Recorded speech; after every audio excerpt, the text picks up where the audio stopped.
Assalamualaikum everyone. Long time no see, isn't it? I haven't been able to upload videos recently, but क्योंकि CSS 2025 exam is very near, I thought why not make a video for you to guide you guys. So if you are an aspirant for CSS 2025, this video is for you.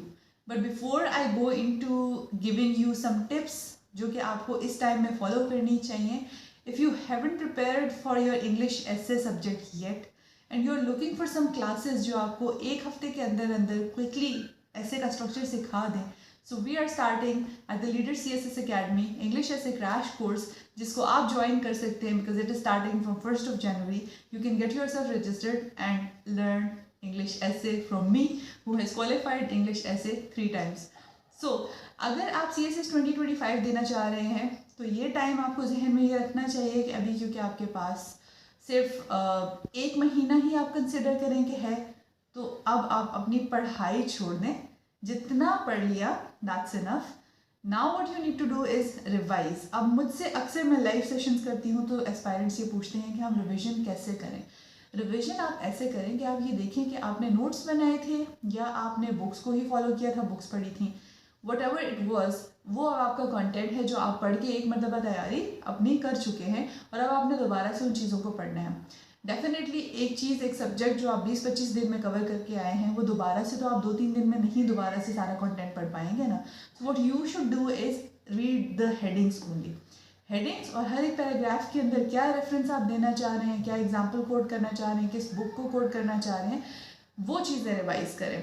Let's say अगर एक topic में एक heading पढ़ के आपको याद नहीं आता, यू कांट रिकॉल कि आपने इसमें क्या पढ़ा था, तो उसमें अंदर डिटेल को सिर्फ आप स्किम कर लें, आपकी रिवीजन हो जाएगी. ये बहुत नॉर्मल है कि आपको इस तरह से फील हो कि आप एक चीज़ 4-5 महीने पहले पढ़ के आए थे और अब आप जो दोबारा पढ़ने लगे हैं तो आपको वो चीज़ याद ही नहीं है, बिल्कुल जहन से निकल गई है. This is normal. जब आप एग्ज़ाम में जाके बैठेंगे और आपको एक पर्सपेक्टिव से क्वेश्चन आपसे पूछा जाएगा तो ऑटोमेटिकली आपके जहन में चीज़ें आ जाएंगी क्योंकि आपने वो चीज़ें पढ़ी थी पहले और अब आप उनको 2-3 दिन में रिवाइज भी कर चुके होंगे. ठीक है, अब रिवीजन तो हो गई, लेकिन सिर्फ और सिर्फ वर्बली चीज़ों को दोहराना नहीं है. राइटिंग प्रैक्टिस भी ज़रूर करनी है.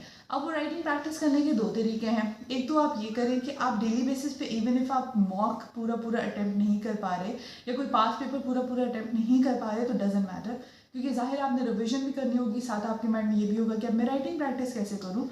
So what you can do is pass papers में से या फिर जिस तरह से डिफरेंट अकेडमीज डिफरेंट मॉक्स कंडक्ट करवाती हैं, द लीडर CSS अकेडमी में भी हम लोग कंपल्सरी सब्जेक्ट से मॉक्स कंडक्ट करवाते हैं. आप वो मॉक्स दे सकते हैं या फिर वो मॉक्स आपको सोशल मीडिया पर मिल जाएंगे. तो आप उसमें से कोई एक क्वेश्चन ले लें या पास पेपर्स में से कोई एक क्वेश्चन ले लें, 35 मिनट्स का टाइमर लगाएं और उस क्वेश्चन को अटेम्प्ट करें. 35 मिनट्स अ डे तो आप आराम से दे सकते हैं ना अपनी राइटिंग प्रैक्टिस को. This is very very very important, क्योंकि अगर आप 35 मिनट्स में एक क्वेश्चन अटेम्प्ट करने की प्रैक्टिस कर लेते हैं तो इवेंचुअली आप अपने एग्जाम में टाइम मैनेज कर लेंगे. मैं बहुत दफ़ा ये बात कह चुकी हूँ कि CSS is a written exam जिसकी हम लोग पढ़ के तैयारी कर रहे होते हैं और उसकी राइटिंग प्रैक्टिस करनी बहुत ज़्यादा ज़रूरी है. So this is the time कि इसमें अब आप डेली बेसिस पे कुछ ना कुछ राइटिंग प्रैक्टिस ज़रूर करें. ठीक है.